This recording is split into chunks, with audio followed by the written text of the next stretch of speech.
Bueno, muy buenos días a todos. Bienvenidos a la clase de mecánica de sólidos. Entonces, la idea del día de hoy es continuar con el estudio del capítulo 5. Hoy vamos a tratar de ver una sección y la mitad de la otra sección con el objetivo de ya redondear pues todo lo que estamos viendo con respecto al capítulo 5. Recordemos que este capítulo nos está empezando a dar luces de cómo podemos mezclar todo lo que nosotros vimos anteriormente, porque en últimas lo que vimos en los otros capítulos durante todo el semestre, pues fue la descripción en un punto.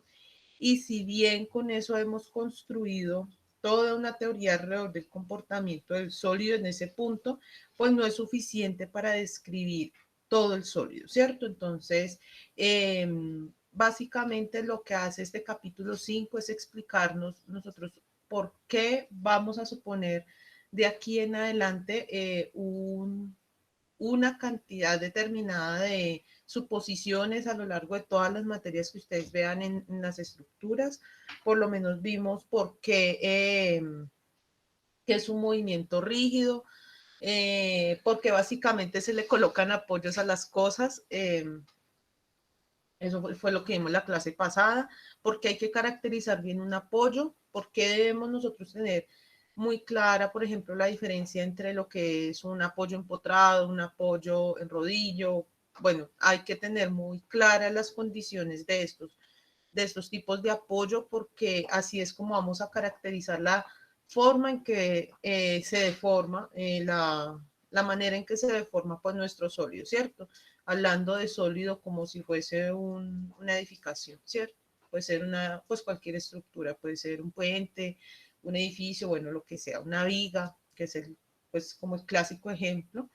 Y entonces eso es para los que vayan a ver pues elementos finitos, pues la razón por la cual realmente hay que colocar mucho cuidado en esas condiciones a las que nosotros llamamos las condiciones de frontera, que básicamente son las condiciones en las que son todo lo que tiene que ver pues, con los apoyos, las cargas aplicadas, etcétera, ¿cierto?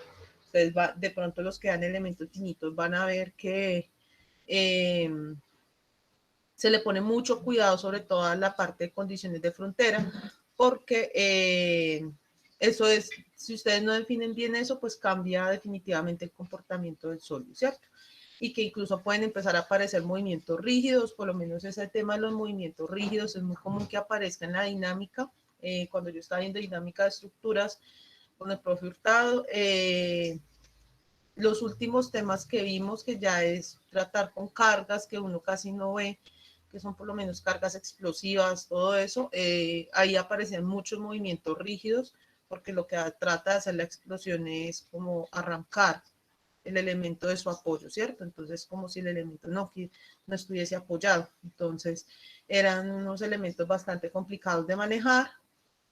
Sin embargo, pues eso, por lo menos si ustedes están trabajando en la estática, cómo se diseñan las estructuras, todas las estructuras, que las estructuras no se pueden mover, ¿cierto? Como un carro o algo así, entonces, pues ese es un problema, ¿cierto? En, También vimos que todo lo que se puede, todo lo que vimos para un punto se extrapola pues para todo el sólido, pero con unas condiciones, ¿cierto? Con las condiciones de que el sólido es continuo, es homogéneo, es uniforme, es decir, es un medio continuo, lo que ustedes vieron en mecánica tensorial como el medio continuo. Y esa es la suposición que ustedes van a tener de aquí en adelante con todas las estructuras. Estructuras sean entendiendo esa estructura como cualquier elemento que está unido por elementos estructurales, ¿cierto? Y que está destinado a soportar el uso, a soportarse a sí mismo y el uso, esa es la definición de estructura realmente.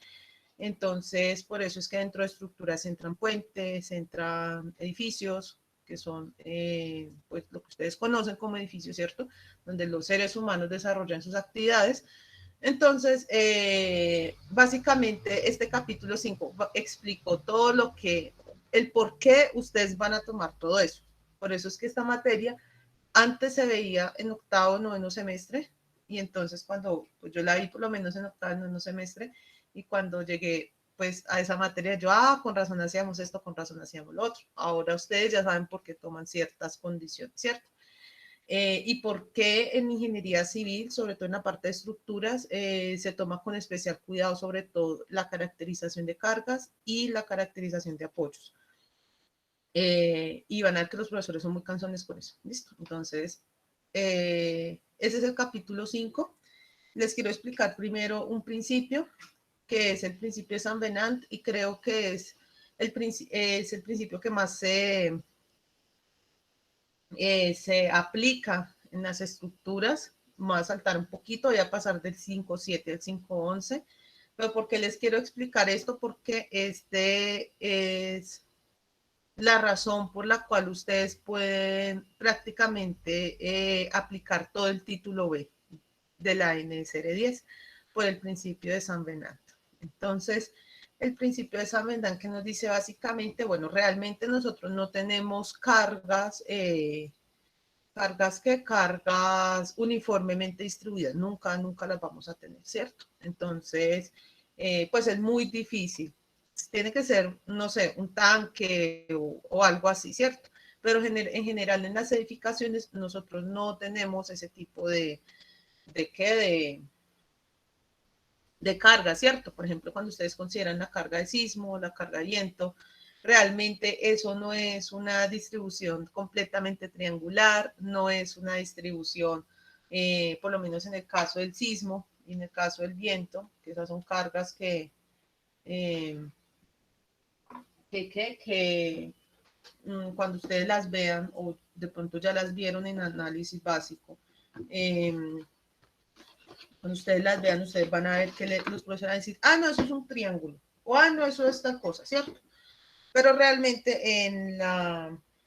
cuando uno va a ver realmente el comportamiento de esa carga no se comporta así. Muchas de esas cargas tienen comportamientos incluso parabólicos, entonces ustedes aquí tienen su edificación, ¿cierto? Con ¿qué? Con sus pisitos y bueno, esto es así realmente. Entonces va a venir una carga, entonces ustedes les van a decir, no, esa carga de viento es así, entre más alta la edificación, más importante la carga, ¿cierto? O la carga de sismo también es así. Y aquí vendrá un cortante basal, un BSUS, en el caso del sismo. Pero realmente las cargas no se pueden modelar, o sea, realmente el edificio no va a soportar las cargas así. Lo más cercano va a ser un movimiento así, un movimiento así. Eso va a ser realmente el comportamiento de la carga sísmica, ¿cierto? Entonces, o de otro tipo de cargas como el viento, el empuje de agua en una pared de un tanque, por ejemplo, tampoco es una distribución completamente triangular a veces, dependiendo del líquido, ¿cierto? Entonces ustedes aquí tienen una pared que está sosteniendo, no sé, agua, lo que sea, líquido. No sé si cuando ustedes vieron fluidos, a ustedes les hicieron como que les dijeron, no, esa carga crece más o menos así, ¿cierto? La carga de agua crece así, crece al contrario de la carga de sismo y de viento, ¿cierto? Pero realmente no es tan triangular. Dependiendo del fluido, va a ser un poquito más curvito, ¿cierto? Entonces, ¿qué nos dice el principio de San Venal? Mire, no se complique trabajando con esos elementos curvos, no se complique realmente. Si usted tiene, como ustedes vieron en estática, que ustedes vieron unos elementos, que ustedes vieron que podían sacar el centro de gravedad, todo eso de las cargas, ¿cierto? Entonces, si usted realmente esos efectos los puede simular o sigamos el efecto de la carga curva es similar al efecto de la carga triangular, pues no se complique realmente. Entonces, usted considere eso como una carga triangular, porque realmente en el fondo el efecto va a ser el mismo. Por ejemplo, cuando ustedes tienen su viguita, ¿cierto? Digamos, tomemos esta, ¿cierto? ¿Cuál va a ser la resultante? Supongamos que la resultante de esa va a ser acá, ¿cierto? Digamos que la resultante va a ser una carga C y que va a estar ubicada a una distancia X, ¿cierto? Una distancia X. Pero entonces, ¿qué pasa? Ustedes eso lo pueden simplificar si esa curvatura no es tan, no es tan, ¿qué? No es tan pronunciada. Ustedes pueden sustituir esta carga que ustedes tienen acá por una carga triangular. Y esa carga triangular, ¿qué va a ser? Esperen un momento, hacen esto. Va a ser equivalente a una carga resultante C1, esta C es aproximadamente igual a la C1 y va a estar ubicada a la misma distancia X. Entonces, ¿cuál va a ser más fácil de trabajar? ¿Esta carga parabólica o esta carga triangular? ¿Cierto? Pues esta carga rectangular, pues obviamente esta carga rectangular, ¿cierto? Entonces, cuando ustedes aquí hacen la sumatoria de fuerzas igual a 0, la sumatoria de momentos igual a 0, realmente, ¿qué es lo que importa? Cuando ustedes hacen eso, realmente lo que importa es la carga y la carga resultante y la distancia a la cual la carga resultante está, ¿cierto? No importa realmente si es parabólica, si es triangular, no, realmente va a ser lo mismo, ¿cierto? Cuando ustedes van a hallar pues las reacciones aquí, R1 y el momento, ¿cierto? Digamos que son así. Momento 1, bueno, y reacción, ¿cierto? O sea, estas reacciones van a ser las mismas, ¿cierto? Entonces, yo para que me voy a complicar la existencia, sí me puedo ir por un lado más fácil, ¿cierto? Entonces, por eso es que ustedes en ingeniería civil van a encontrar que casi todos son cargas o triangulares o rectangulares. Así uno diga, no, pero eso es imposible que se mueva de esa forma, ¿cierto? Por ejemplo, la carga de viento. La carga de viento es una carga bastante problemática, sobre todo en edificios que no son tan altos, pero tampoco son tan bajitos. O sea, que el viento empieza a importar, pero no importa tanto como, digamos, en el Bug Dubai, que tiene, no sé, como 800 metros de altura, ¿cierto? La distribución de viento uno la considera al principio triangular. ¿Por qué? Porque esa curva que hace realmente el viento en esta parte se comporta como algo casi triangular, ¿cierto? Entonces uno, en vez de considerar la parábola, considera el triángulo. Entonces, por lo menos ese es un caso en el que se simplifica eso.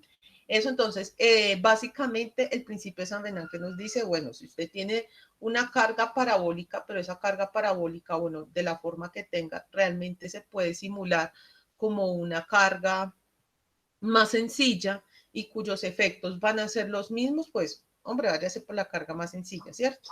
Sobre todo porque cuando uno tiene edificaciones o sólidos muy grandes, muchas veces la parte computacional se ve muy afectada. Y ustedes saben que si yo tengo uno así, a una parábola que es así, el diagrama de momentos y de fuerzas cortantes no va a cambiar mucho realmente. Así yo tengo una ecuación cuadrática o algo así, listo. Entonces, eso es lo que nos reza básicamente el principio de San Venal, y por eso es que ustedes van a encontrar en el título B que casi todas las cargas son o lineales o superficiales, pero son superficiales cuadráticas, ¿cierto? Son uniformemente distribuidas. Entonces, por eso es que los muros casi siempre se modelan como líneas, las cargas vivas se modelan casi siempre como cargas de superficie, que digamos, si ustedes están en un uso, no sé, que un balcón es diferente a un pasillo, es diferente a una alcoba,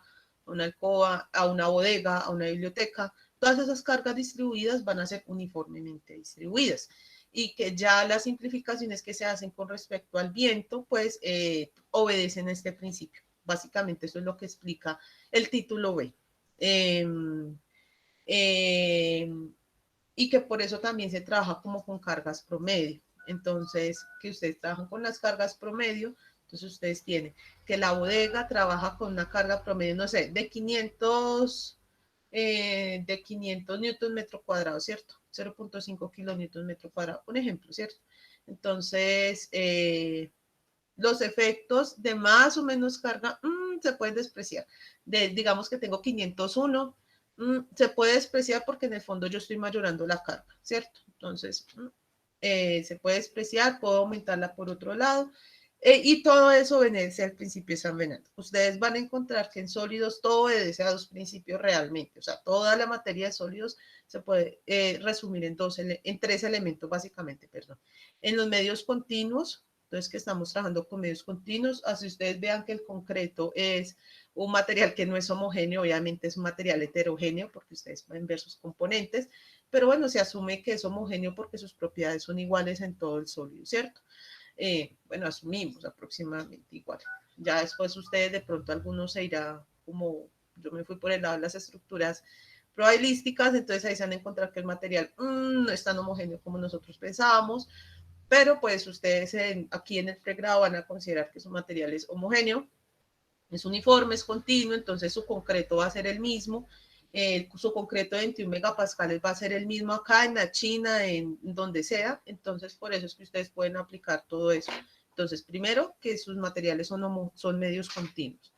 Segundo, el principio de superposición, que todo, si yo sumo un montón de efectos, pues eso me va a dar un efecto final y yo puedo calcular cada uno de esos efectos aparte, ¿cierto? Por eso es que en el capítulo 3 yo separaba la matriz de deformación de la matriz de movimiento rígido y ese movimiento rígido era traducido en una rotación, que yo podía sumar las fuerzas en X, en Y y en Z, y esos efectos provocados por esas fuerzas era lo mismo que considerar cada una de esas fuerzas separadas y sumar los efectos. Eso es el principio de superposición.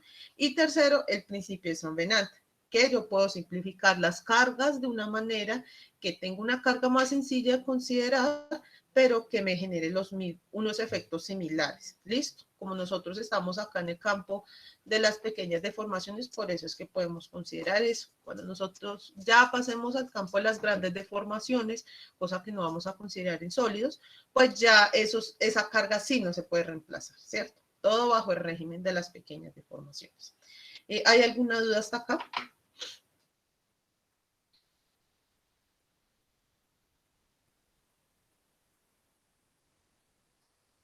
No, profe.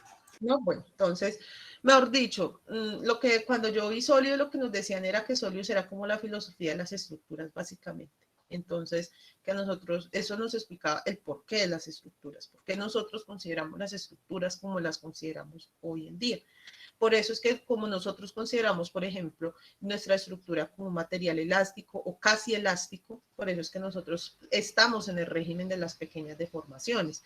Por eso es que no admitimos grandes deformaciones en nuestro sólido, grandes derivas entendiendo deriva como desplazamiento relativo entre piso, entonces que ustedes les limita la norma, que les dice, no, es que la deriva tiene que ser máximo el 1% de la altura de piso, ¿cierto? Entonces, si ustedes tienen un piso de 3 metros, la deriva máxima, es decir, este desplazamiento máximo, o sea, ustedes tienen un elemento de 3 metros, ¿cierto?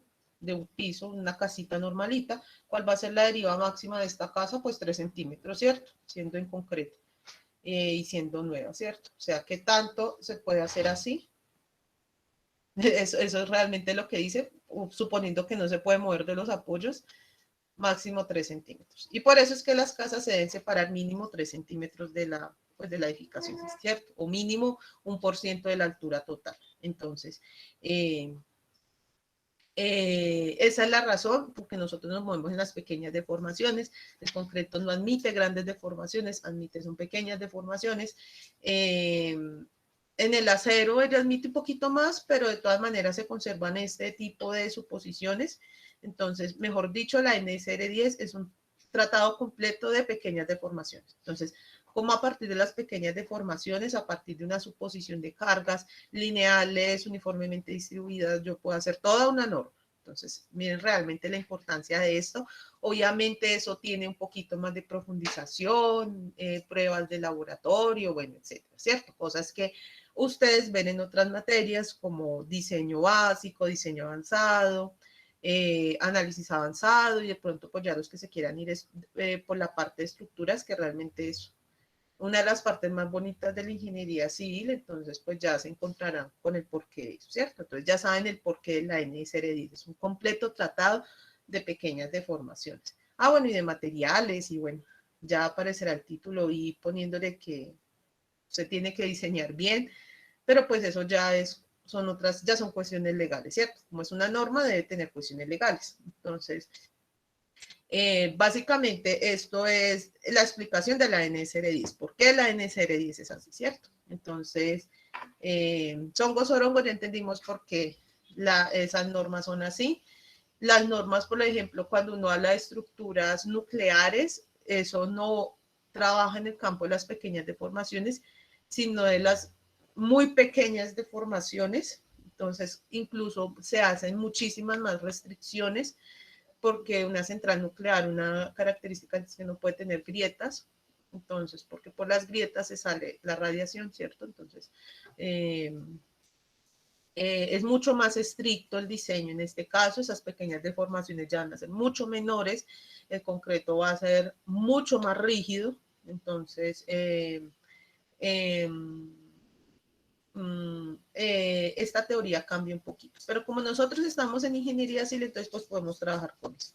De pronto el que se quiere ir por ingeniería mecánica ya va en la teoría de grandes deformaciones, entonces ya por lo menos ya las cosas un poquito cambian un poquito, se tienen en cuenta ya que el material se deforma, entonces ahí ya entra lo que ustedes vieron en mecánica tensorial, que son la posición espacial, las coordenadas espaciales, las coordenadas de referencia, ya se empieza a tener en cuenta eso.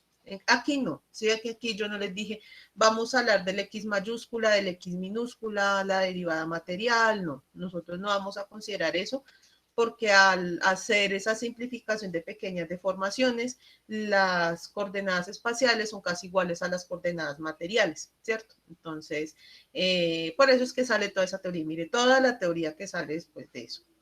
Entonces, ya visto eso, entonces vamos a empezar con el capítulo más carnudito, la sección más carnudita. ¿Cuál es la sección más carnudita? La sección 5.8. Porque es la más carnudita realmente. No es tanto porque sea difícil de entender en el sentido de que sea algo rebuscado, no. Realmente no, sino porque tenemos que acordarnos un poquito por allá de todo eso de ecuaciones diferenciales que vimos por allá en cuarto, quinto semestre, ¿cierto? Entonces, este capítulo, esta sección posiblemente me demore 2 clases, bueno, hoy porque empecé tarde, pero posiblemente me demore 2 secciones, 2 sesiones porque prefiero hacer la demostración pausadamente, ¿cierto? Porque hay unos elementos que hay que tener en cuenta a la hora de considerar la función de tensión de Iri. ¿Listo? Entonces, y creo que es lo más importante en este caso. Permítanme un momento, por favor.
Bueno, entonces vamos a continuar. Entonces, como les había comentado, vamos a ver la función de ID. La función de ID es muy importante en el sentido de que nos ayuda básicamente a construir para el caso bidimensional, pues una solución a ese sistema de ecuaciones, ¿cierto?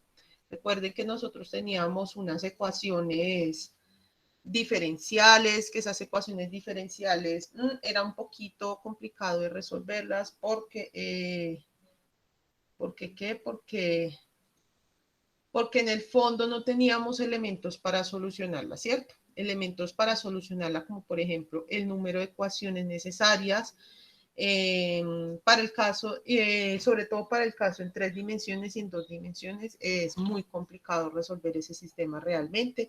Por eso es que surge la mecánica de sólidos, por eso es que surge todo lo que nosotros vemos, ¿cierto? Y elementos finitos estocásticos, bueno, todo eso. Entonces, vamos a empezar a ver la ecuación de la función de tensión de Iri. ¿Cuál es el propósito de esta función?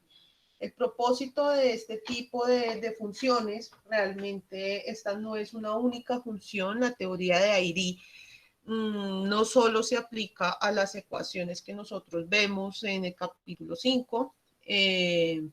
¿Cuál es su objetivo? Reducir, esperen yo, esperen que, no sé, esto se está desconectando mucho. Ahora sí, entonces el objetivo principal, eh, el objetivo principal de esta función, entonces el objetivo lo voy a escribir a mano porque realmente esto tiene que quedar como en la cabeza de ustedes, tiene que ser muy bien procesado y es algo complejo de ver en diapositivas, entonces por eso es que prefiero escribir paso a paso pues todo lo necesario para este tipo de funciones. Entonces, el objetivo de esta función es reducir el número de ecuaciones.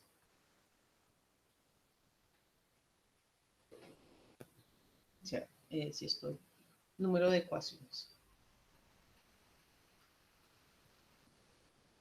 En una sola ecuación. En nuestro caso, ¿qué tiene que ver? Reduce. ¿Qué ecuaciones nosotros vimos? Las ecuaciones de equilibrio y de compatibilidad. Las de equilibrio, que son todas las que tienen que ver con el sigma, todos esos esfuerzos, y las ecuaciones de compatibilidad, que son las deformaciones. Entonces, reduce las ecuaciones de equilibrio. Entonces, las ecuaciones diferenciales de esfuerzos, para refrescar la memoria, la sección 5.1 y 5.2, y las ecuaciones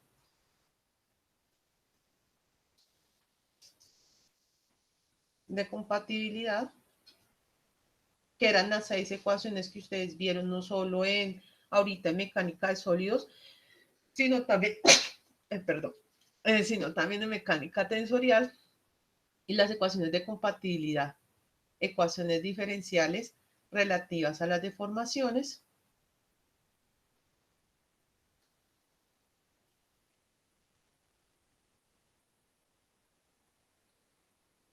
en una ecuación diferencial.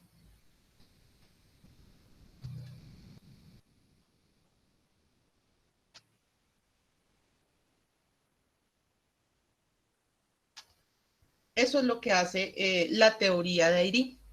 Debemos tener en cuenta que la teoría de Airy hace esta reducción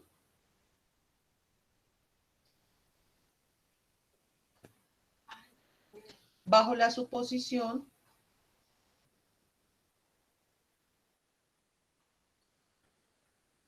de que estamos trabajando en un medio continuo, ¿cierto? Es decir, de que podemos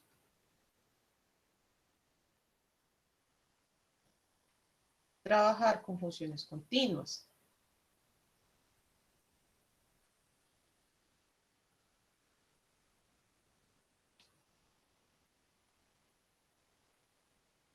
Entonces hace esta reducción bajo la suposición de que podemos trabajar con funciones continuas, por lo que plantea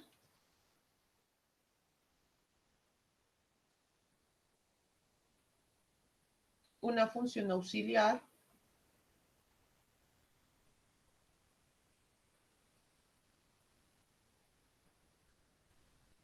phi de x, y para tal fin.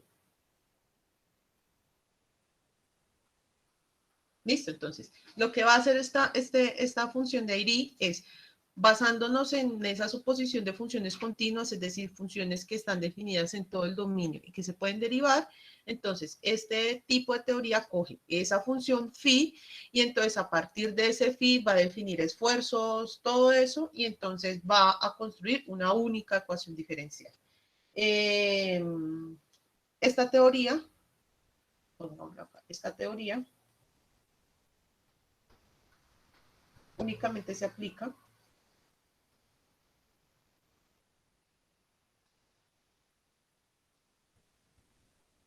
para dos dimensiones. Listo, entonces, como pueden ver, yo definí la función auxiliar phi empleando únicamente x y y. Ustedes pueden ver aquí, ¿cierto? ¿Eso qué quiere decir? Únicamente puedo usar las de dos dimensiones. ¿Eso qué quiere decir? Que en el fondo la ecuación de compatibilidad que voy a emplear va a ser la de dos dimensiones. Recuerde que cuando nosotros vimos la ecuación de compatibilidad para tensión y deformación plana, eso en el fondo quedaba como una única ecuación, ¿cierto? Que quedaba los esfuerzos derivados en un lado, que es igual a un factor K por X y por Y, ¿cierto? Que eran las fuerzas mágicas, ¿cierto? Entonces, en esta teoría únicamente se aplica para dos dimensiones, por lo que la ecuación de equilibrio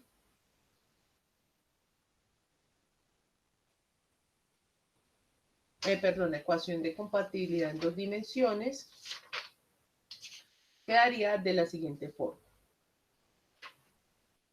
Quedaría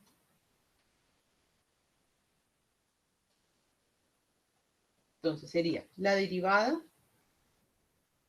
cuadrada de x más la derivada cuadrada de y, esto multiplicado por sigma x más sigma y, es igual a un factor K1 por la derivada de las fuerzas mágicas, ¿cierto? Entonces que ahí aparecía ese laplaciano, ¿cierto? Esto era un laplaciano y que esto era la divergencia, ¿cierto? De las fuerzas mágicas. ¿Qué más les quiero comentar con respecto a eso? Bueno, aquí hay que tener en cuenta que primero vamos a hacer el planteamiento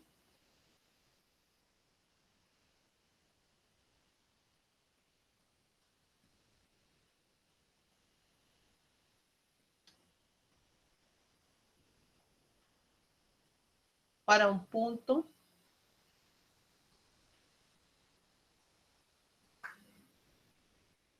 que está ubicado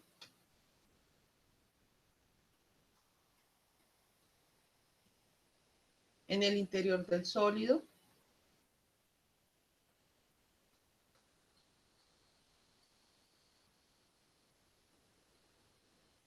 y posteriormente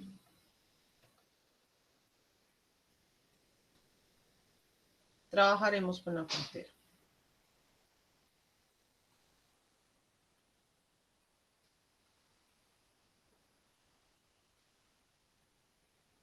Se tienen que trabajar diferente porque recuerden que en dos dimensiones la frontera ¿qué? Ya se trabaja con coordenadas paramétricas, ¿cierto? Con esa longitud de arco. Entonces tenemos que hacer una suposición adicional, ¿cierto? Entonces vamos a comenzar con el interior del sólido. Entonces, interior del sólido. Entonces, A, interior del sólido. Interior del sólido. Entonces, ¿qué vamos a suponer? Vamos a suponer que las fuerzas básicas se pueden modelar de la siguiente forma. Vamos a suponer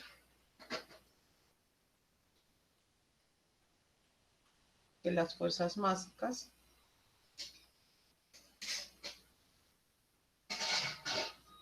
se modelan de la siguiente forma.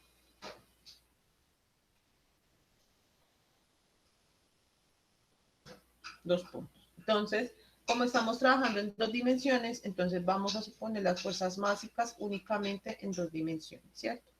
X y Y. Entonces, vamos a empezar con que las vamos a modelar de esta forma.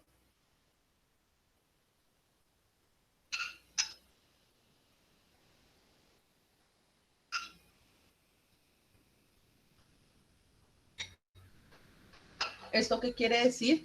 Que son unas funciones, esas fuerzas básicas yo las puedo suponer como funciones que se pueden derivar, como el resultado de una función que se puede derivar de una función continua. Por eso es que es muy importante tener en cuenta que, que siempre tengamos presente la condición de medio continuo. La condición de medio continuo es la que nos permite hacer este tipo de formulaciones. Si tuviésemos un medio continuo, no podríamos hacer estas formulaciones y ya nos tocaría pisar otros campos pues, de la matemática, ¿cierto? Y entonces, como estamos suponiendo que es un medio continuo y que sus propiedades se pueden modelar a través de funciones derivables, entonces hacemos esto con las fuerzas básicas y las deformaciones, perdón, y los esfuerzos.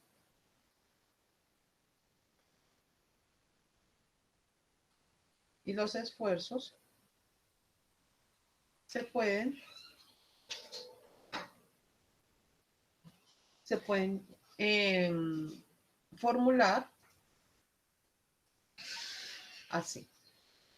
Como dijimos que se puede formular a partir de funciones que son derivables, entonces vamos a empezar con los dos esfuerzos, con los tres esfuerzos. Como estamos en dos dimensiones, entonces, ¿qué esfuerzos vamos a tener en cuenta? Sigma X, sigma Y y tau XY, ¿cierto?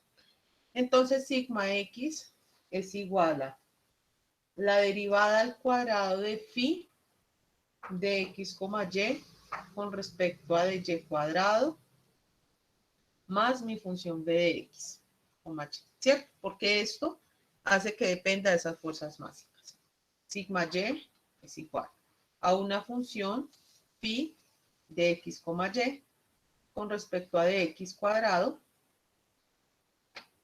más b de x, y. Es decir, existe la derivada con respecto a x cuadrado. Y tau xy es igual a menos la derivada cuadrada de phi x, y, la derivada de x, derivada de y, derivada cruzada. Y entonces aquí es donde aparece la función que nosotros habíamos planteado al principio. Phi de x, y, función de y.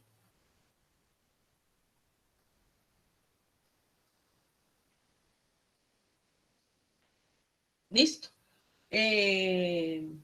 Esta función de y nosotros suponemos que sus derivadas existen.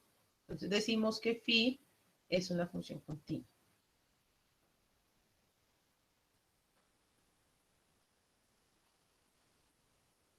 Mínimo de qué grado de continuidad, C2. Cuando ustedes vieron por allá en cálculo diferencial, que yo puedo derivar una función determinada cantidad de veces, entonces ustedes les decían, bueno, es continuo en grado 0, es continuo en grado 1, es continuo en grado 2, en grado 3, y eso lo definían de acuerdo a las derivadas que existían, ¿cierto? Pues como para hacer acá una simplificación. Entonces, la función de Dirichlet es una función en donde mínimo la segunda derivada existe. ¿Listo?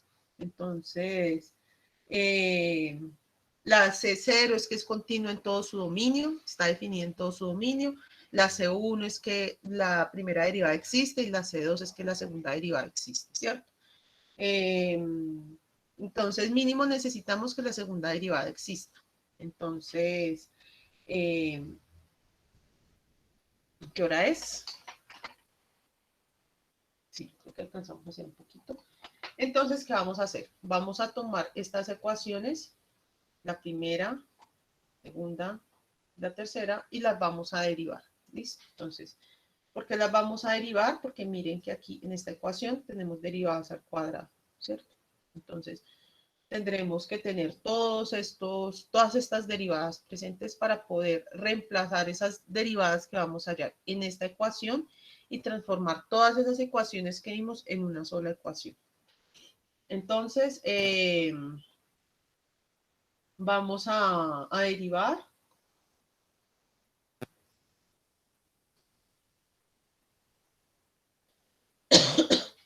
cada una de las ecuaciones anteriores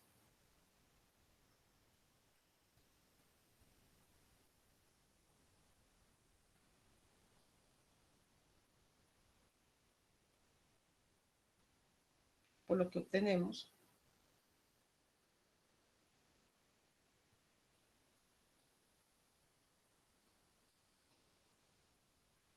Dos puntos. Entonces vamos a empezar con la primera, ¿listo? Entonces, primera ecuación. ¿Cuál es la primera ecuación? Es sigma x es igual a la derivada cuadrada de phi. Yo voy aquí a quitar ese paréntesis x, y para facilitar la escritura, ¿listo? De cuadrado de x, de y cuadrado más b de x, ¿cierto? Listo. Entonces, vamos a empezar. Entonces, la derivada de sigma x con respecto a dx, que será igual a la derivada de x de cuadrado phi de y cuadrado más la derivada de b con respecto a x, ¿cierto? Esto que es igual, la derivada de la suma de las derivadas, ¿cierto? Entonces, voy a hacer esta gracia aquí, la derivada tercera de phi de x de y cuadrado más de b de x, ¿cierto? Vamos a sacar otra derivada, la derivada de sigma x con respecto a de y, aquí es igual a la derivada con respecto a de y de phi cuadrado con respecto a y cuadrado por d de x. No, perdón, aquí me equivoqué. Eh,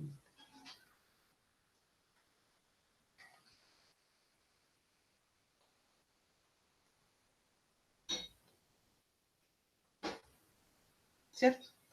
Entonces, aquí que obtengo la derivada al cubo de phi con respecto al de y al cubo más la derivada de b con respecto a de y, ¿cierto? Y voy a volver a derivar ahora esta ecuación, ¿cierto? Entonces voy a derivar de cuadrado de sigma x con respecto a y cuadrado. Esta la vamos a necesitar mucho. Entonces, ¿por qué? Porque miren acá. De y cuadrado con respecto a dx. ¿Listo? Entonces, eh, eh, tengo la derivada de y, ¿cierto? De la derivada de qué? De sigma x con respecto a de y, ¿cierto? En últimas es eso.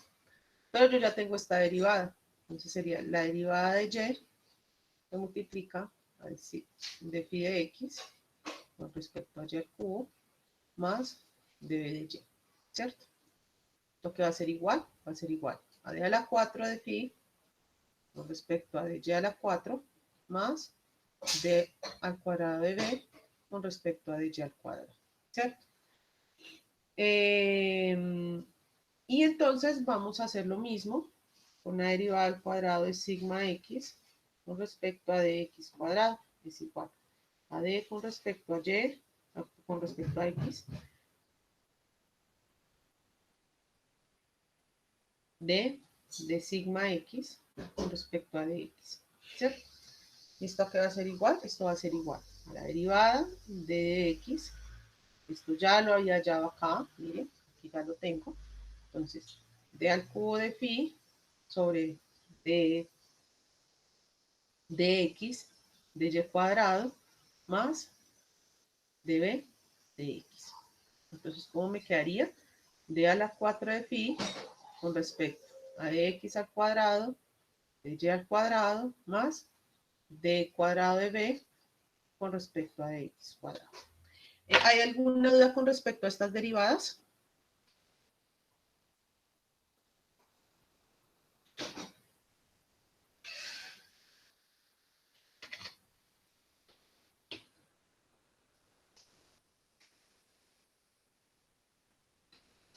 No, bueno.